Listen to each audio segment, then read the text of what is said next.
Hey guys, welcome back. We are on the range with Nick Young of LX Training Group. Great friend, mentor, just a good guy to be around, shoot with, train with. We're on his range actually. Spent the last couple of days just getting better. And I thought I would ask him some thoughts on just shooting in general, some dry fire questions, and see whatever you got to offer on this, man. I would appreciate your help. Yeah, for sure. So when I first started shooting, give you guys kind of a little bit of background as to why I would even dry fire, right? When I first started shooting, I started carrying a gun for basically the exact same reasons that everyone else does. I wanted to protect my family, protect myself, yada, yada, yada, right? All of the reasons that we hear all the time. At the time, I had a buddy who shot 3-gun. He kept trying to get me to go to this 3-gun match, and at the time, I was like, dude, no way. Like the shooting that I did at that time had to resemble what I thought what a gunfight would look like, right? Because I was just a quote-unquote defensive shooter. I was not a gamer. Yikes. Yeah. So I finally went to a match with this guy, and it's important to remember two things. I went into this thinking I was going to crush these gamers because they were just gamers and they didn't know how to shoot. And yeah, and I thought that I was going to completely win, right? So first thing, I had never seen anyone shoot as fast and as accurately as I saw at that match, number one. Like, I was completely blown away. And the second piece of that is, newsflash, I didn't win, right? Spoiler alert. On your Spoiler first alert, try? I definitely did not win. I don't believe it. And so me personally, I don't like the way that made me feel. And so from there, I was like, if they're way faster and way more accurate than me, maybe there is something to this whole gamer thing, right? So from there, I shot a bunch of 3-gun for like 2 years. Shot 3-gun, I've shot PRS, I've shot Steel Challenge, and then most recently started shooting USPSA, where 7 matches in the USPSA, I made M class, and right now I'm sitting at like 94%. Like, I tell that story like in the beginning of all my classes too, and it's not to like brag or say like how big I am. It's to tell people like I still carry a gun for the exact same reason that I started. Heck yeah. And that gamer, can I cuss on this? Yes. That gamer shit has only helped me 100% because the shooting piece of this is legitimately subconscious at this point. I don't need to think about how I press the trigger. I don't really need to think about how I'm gripping the gun or how I transition or any of that sort of thing. All of the gun handling skills require no bandwidth with my brain at this point. It just happens, and it's the gaming stuff and the dry fire that has 100% helped me, and the gaming stuff has been kind of the catalyst for it, right? For the dry fire, like me wanting to get better, and I don't want to lose. I don't know of any grown man that really wants to lose. I do this for fun. No, I do this to like legitimately crush souls, and like if that isn't your mindset going into a match, then bro, stay home. Like if I shot with you, I'm trying to crush your soul. Yes. And at the end of the day, we're still friends, but like I want to beat you at a match. And Me so too.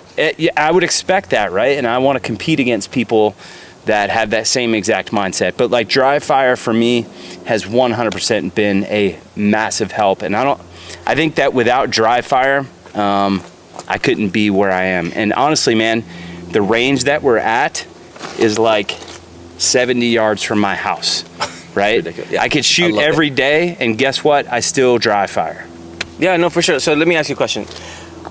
I know when we all first start dry firing, somebody goes, hey, you should dry fire. And it looks very different than what you probably currently are doing in dry fire, right? Yeah. So maybe talk about that for a second, because most people, when they first even start or even think that they're dry firing, they do something very different than a full understanding of dry fire. Sure. That actually transfers to live fire, like when it actually makes an impact. Yeah, I think when people first start off dry firing, number one, great, good on you. Like, hey man, you're doing more than the vast majority of people, right? Yeah. But I think that they start doing things that they see on social media, and they'll do things like draws and reloads.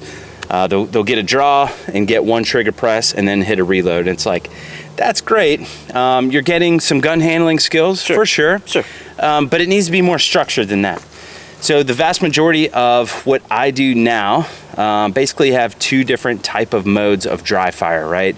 I'm always going to be conscious of grip and vision. So like I'm always conscious of that.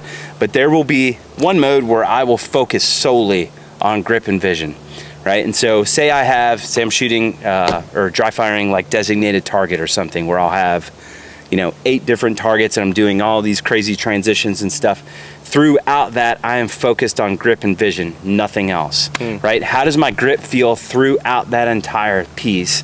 And what does the visual piece of that look like? How is the dot arriving on target? Did I stay on target long enough to actually have taken those shots? Because that's another thing that we see a lot of.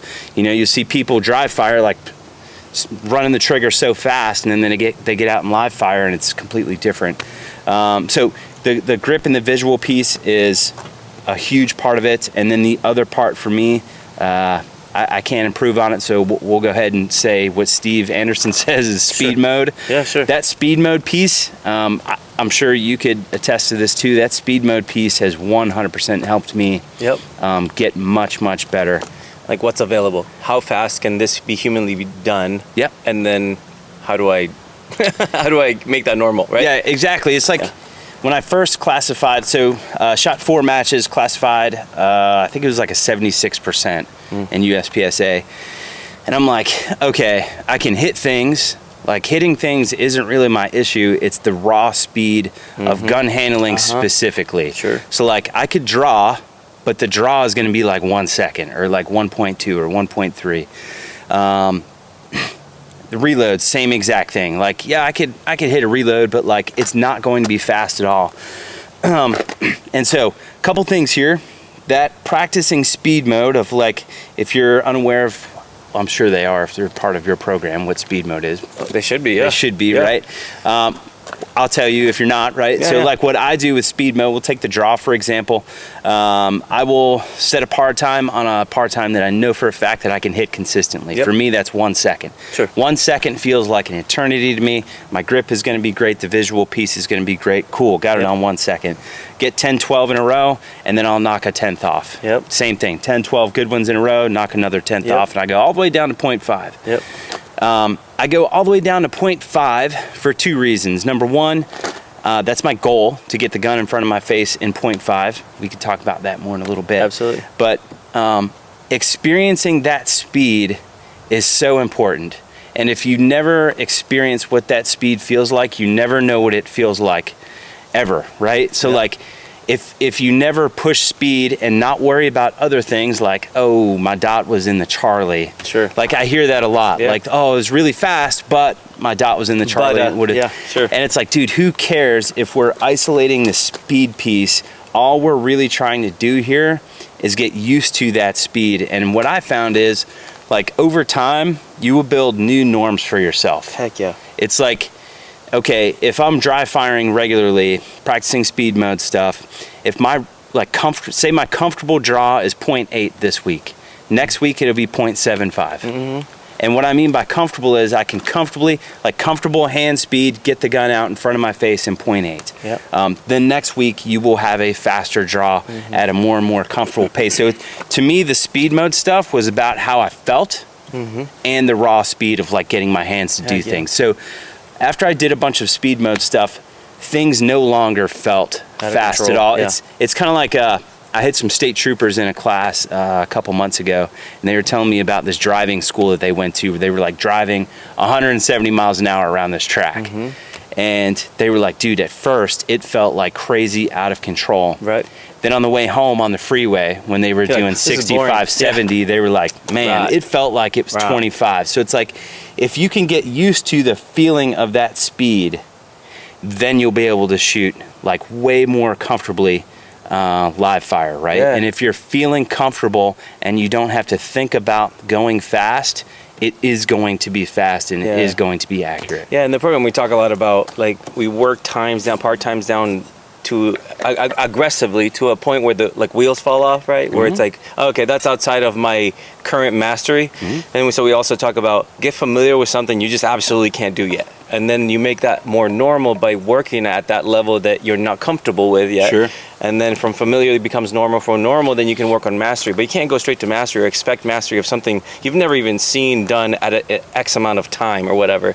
Yep. So yeah, absolutely. Sometimes you just got to push beyond what is currently available to you. But if we talked about this too, if another human can do it, I mean, you should be at the go, well, cool, I should be able to do it. At least if that's your mindset of that, you're like my thinking of it, I'm going to get closer to that goal, even if they may not ever reach that exact thing. Does that make sense? I would say if another human can do it, you can do it better. And if that isn't your mindset, That's right. dude, it's like the it point? has to be like that. Yeah. It has to be. Agreed. If Fabio can do it, I should be able to do it better. Yes. Therefore, I'm going to put in the work to do it better. Heck yeah. And then you will work. And Guess what? He ain't stopping either. So No, you're gonna have to keep going. No, so this is maybe less than 2-3 months ago, something like that. A couple classes back in California, one client said, hey man, at the end of class we always do a roundup and what did you take away from today? And he's like, I can ask you a question at the very end. Everybody's still there. And he goes, hey man, how do I get better than you?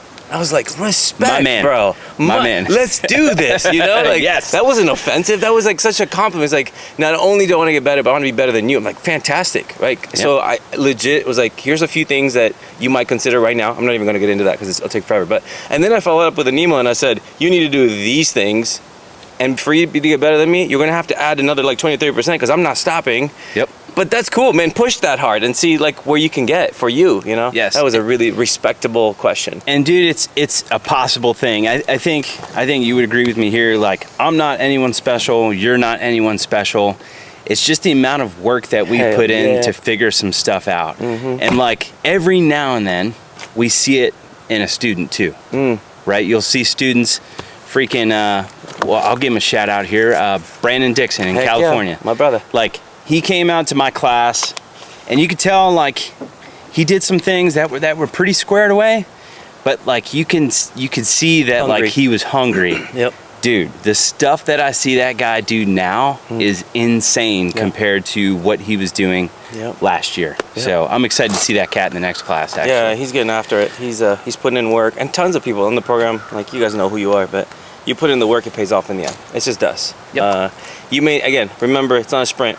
It's a marathon. Would you agree? Like 100%. for me, like a lot of people are like, I can't do that yet, and they get frustrated, or like people will send me a message and say, I'm like, I hit a brick wall, or I have plateaued. It's like, no. You just keep putting a drop in that bucket. I'm telling you that it's gonna overflow in a minute, but you can't just expect to be somebody that's so far from you. They've put in maybe like hundreds of thousands of rounds downrange, and you've only made, like we were talking about that difference too, like people that have been maybe doing it for 30 years versus people that have been doing it for 3 years, and you expect to be there. It'll take a little bit of time, right? Sure. You're gonna have to, because they're not gonna stop working, and so you have to outwork your competition a little bit if that's what you want to do. Well, I think it comes down to expect to be the shooter that puts the amount of work in that you put in. Yep. No Don't more, be no disappointed less. for something you didn't work for, right? No, dude. Like if you didn't work for it, don't expect to be great. Yeah. Right. But expect to be the level that, or the level of quality stuff that you put in. Expect that to be your level of execution. That's perfect.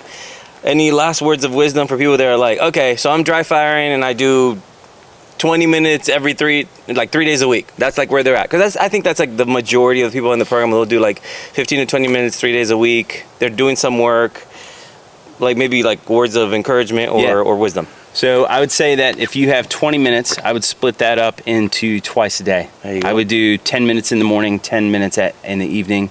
I don't know about you, but like if I dry fire for more than 10 to 15 minutes at a time, my hands are completely torched.